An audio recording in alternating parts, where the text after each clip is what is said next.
এরে ফোন দির পোয়া তুই কি আর দেশে কোনো মাইয়া পোয়া খুঁজি নকস তুই জুনিয়র সাকিব ভাই আমরা বিভিন্ন গণমাধ্যমের কাছে দেখতে পাইতেছি যে আপনার ওয়াইফ নাকি আপনার জুনজুনি দুইটা রাখি টুটুনিটা কেটে ফেলেছে। যাই হোক আলোচনাটা আমরা বেশি বড় করতে চাই না, সংক্ষিপ্ত আকারে আজকে আপনি আমাদেরকে একটু বিস্তারিত বলেন কি সমস্যাটা আপনার।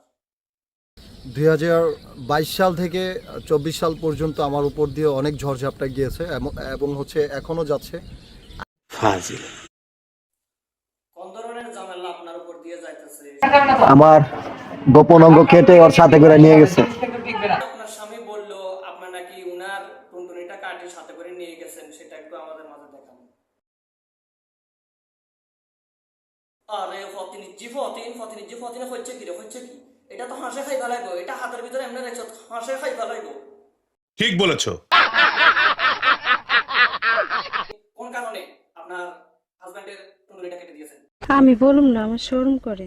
আমার মেয়ের সাথে কি আমার মেয়ে বলবো, এটা বলো। আপনার মেয়ের থেকে শুনবো। হ্যাঁ মামনি তুমি বলো।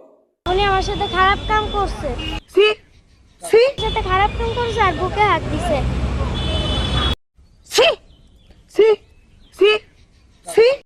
এরে ফোন দির পোয়া তুই কি আর দেশে কোনো মাইয়া পোয়া খুঁজি নকস তুই আর জিতু বাইরের কাছে তুমি ফসার করিল দেশে কত মাইয়া পোয়া হালার পোয়া হালা।